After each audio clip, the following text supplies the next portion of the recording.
Welcome back to Outdoors with the Morgans. I am preparing for the big one. Well, we'll see what happens, but they are calling for 8 to 12 inches of snow Sunday night through Monday morning, and we'll just have to see what happens. I'm not holding my breath, but I'm actually kind of excited about it. I mean, that's quite a bit of snow for us here. I know a lot of people are used to more than that. Some people are used to a lot less than that. But for around here, you get 8-10 inches of snow. That's a pretty good snowfall. And I was thinking the other day, man, kids haven't made today. Remember when we were kids, you know, you're getting ready for school in the morning, you had to sit there and listen to the radio for them to go through every school until they got to yours to find out if you had a 2-hour delay or if it was closed, and sometimes you'd miss it and you'd have to listen to the whole thing all over again. Today they get a text message, email, phone call, sometimes even the day before, so that's pretty nice for them today. But yeah, I'm kind of excited about some snow. You know, if you have one of those winters where you get a whole bunch over and over again, it kind of gets old. But what also is nice is it's supposed to get real cold tomorrow, and it looks like after this snow hits, it's going to stay cold for a while. So that'll mean no mud at all for quite some time. First thing I'm doing, I'm going to get some off-road diesel to fill up my 100-gallon tank. It's getting pretty low. And I also have a inline filter for that. Someone sent me. It was very nice of them. I need to get that on that tank as well. But that's first up. So I'm filling up with off-road diesel. It's $3.19 a gallon. And this is the third time I put my credit card in there.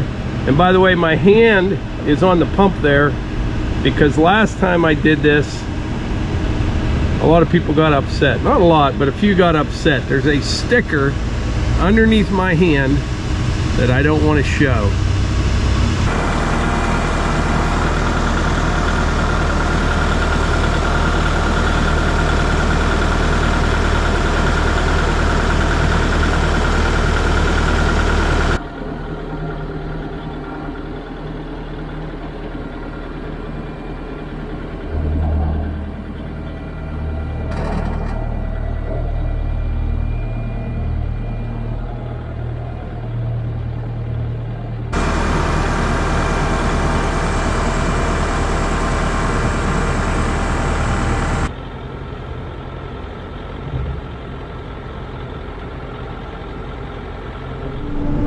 Alright, I got my fuel tank unloaded, but before I forget, I wanted to mention on January 28th at 1:30 p.m. Melissa and I will be at a meet and greet at Messick's in Mount Joy, Pennsylvania.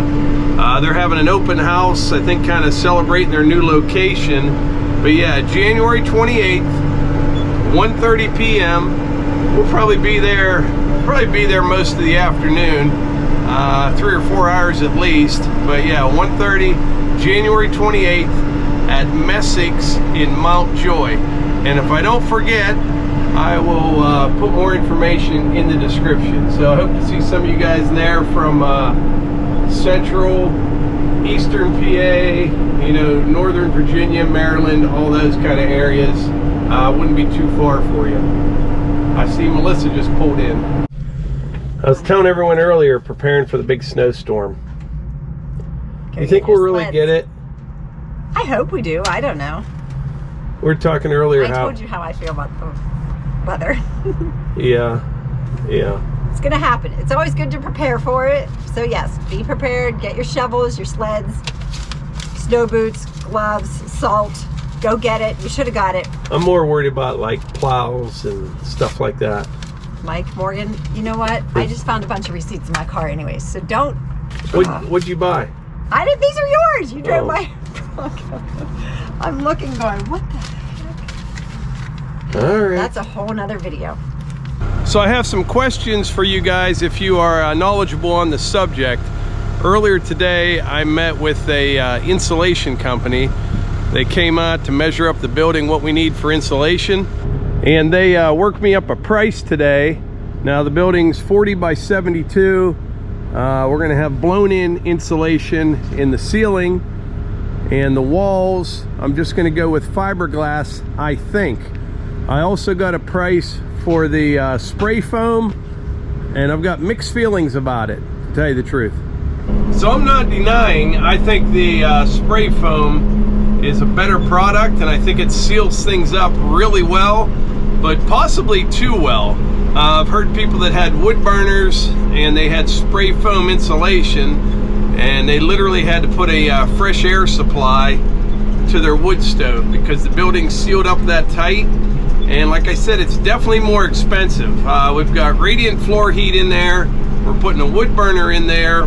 The walls are going to be about 6 inches thick, so I think I have R19 in the walls and R38 in the ceiling, and I think that's going to be very sufficient. I do. So I think I'm going to steer clear of the spray foam unless someone can give me a really good reason not to tell you the truth. I don't know a lot about it, but what I do know about insulation, and I learned this lesson a long time ago when we built our house.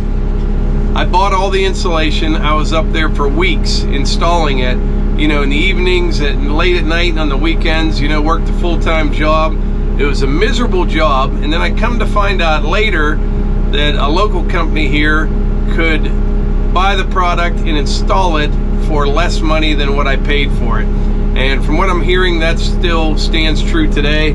So if I have my way, I will never install insulation again. I learned my lesson back then. Now, I have a friend of mine, he was talking about a house his son's building, and he got a quote to insulate the entire place for $15,000. It's a big house, which I didn't think was too bad, but if they were to spray foam it, it was close to $50,000. And you have to ask yourself, you know, how much more efficient is it? You know, how many years would it take to recoup that $35,000 additional expense, even though, you know, your energy bills may be higher, probably would be higher. So, I don't know, a lot to think about, but I was pretty happy with the price. I'm gonna call them back on Monday and probably go with it, but yeah, I think I'm gonna just go with the regular insulation and not the spray foam. So let me know in the comments what you think.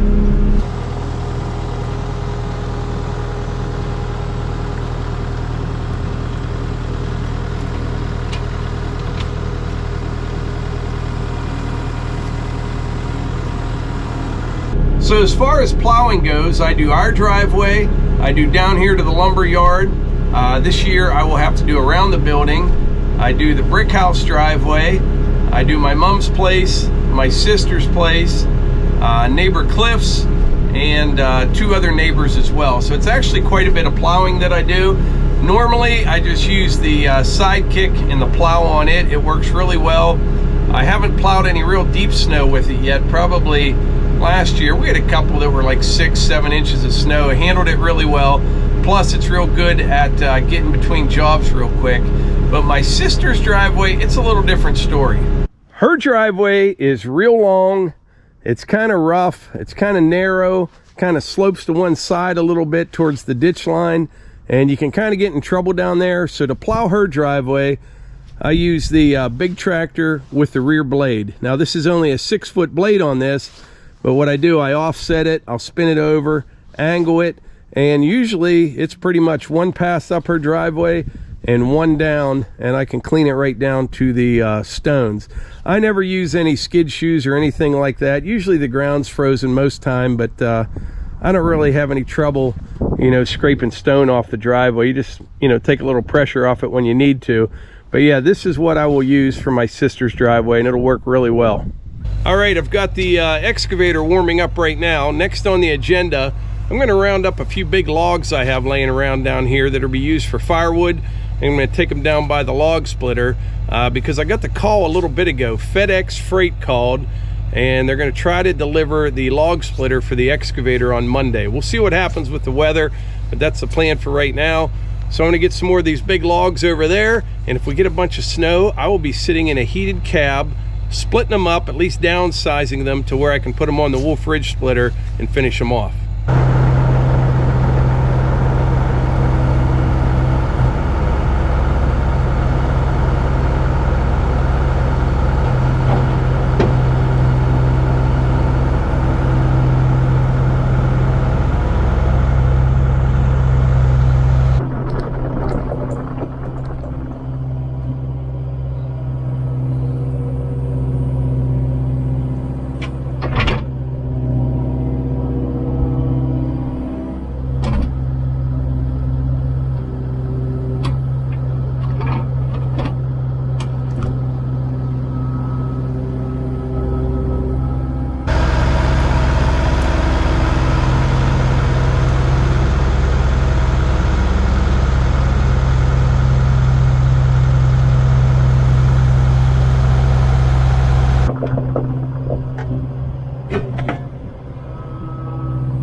All right, I brought a couple of them over here. I have a few more I'll get in a little bit, but imagine how much firewood is just in like this log right here and that one, those rounds there. It should work out good. What the plan is, I'll sit probably, you know, right where I'm standing with the excavator after these are cut up, grab one, swing it over here by the splitter. All this stuff will be gone. Split them down to size, you know, maybe 4 or 5 pieces. And then I will finish them off with the Wolfe Ridge. Some of it will be for bundle firewood, and some will go right to the bulk firewood pile. So this time of year, I try to split at least a little bit of firewood every single day. I try not to miss a day, and it may only be for an hour, sometimes a half hour, might even be just 20 minutes, but at least I get a little bit split each day. Like this week, we were working inside the building quite a bit, but I'd come down here late in the day, right before dark, and at least get a little something done. But before we fire up the splitter, we got to check something out here. See this cover right here on the log splitter? Well, the other day I was down here splitting, and I had the camera set up where you could see that cover, and I must have had 50 comments telling me that cover was loose. And I've mentioned before, you know, if I have a low tire or something, usually I'll see it when I'm editing, and then I get a bunch of comments from people that saw it as well. Or like that hose that lubricates the blade on the sawmill, if it drags on a log, I see that stuff. But I did not see that cover being loose. I missed that one. So I just came down here to check it, and I can't figure this out. It's tight as can be. It's not moving at all. But I went back and looked at the video, and I don't know if it was a camera thing or what it was, but it looked like the whole thing was just kind of moving around a little bit. So we're gonna fire it up right now. We'll let it warm up for a second and see if this whole thing, I can't see how it would move. I don't understand it. Well, let's start it up here, see what we got going on.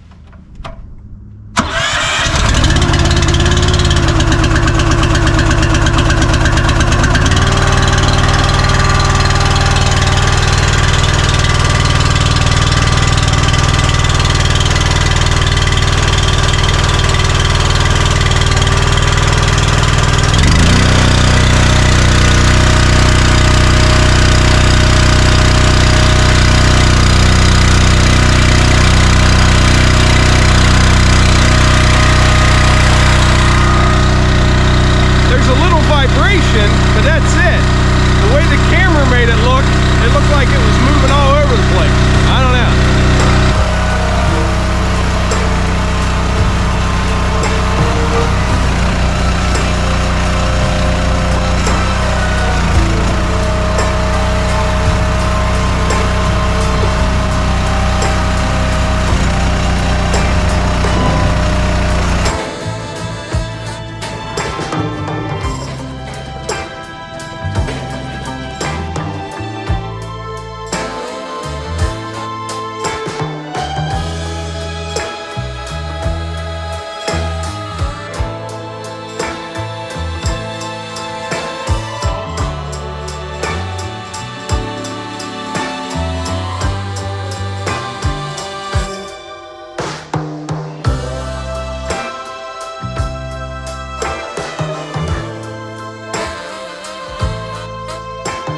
I don't know what the deal is with that cover. I think it may be like the stabilization in the camera, and since it's vibrating a little bit real fast, I don't know if it made it look like it's moving all over the place or what, but it's tight, not going anywhere, so I don't know what the deal is. But anyway, before I wrap this video up, a lot of comments. Let me know on that insulation. Don't forget Messick's, January 28th. Melissa and I will be there at 1:30 in the afternoon in Mount Joy, Pennsylvania. What else? Oh, t-shirts. Melissa is just about caught up with all the orders. She's been cranking them out, so now is a good time to get a shirt. We have the Finer Things in Life and the Sasquatch, Believe in Yourself. There will be a link in the description for that. What else did I want to talk about? I think that's about it. Oh, one more thing. Let me know in the comments how many inches of snow you think we will get Sunday night into Monday. We're in western Pennsylvania. I just checked again. They're saying 8 to 12 inches of snow. I'm going to say 6. That's my guess. But I think that's about it. Like I always say, if you enjoy these videos, please hit the like button. Click subscribe and share them with your friends. Thanks.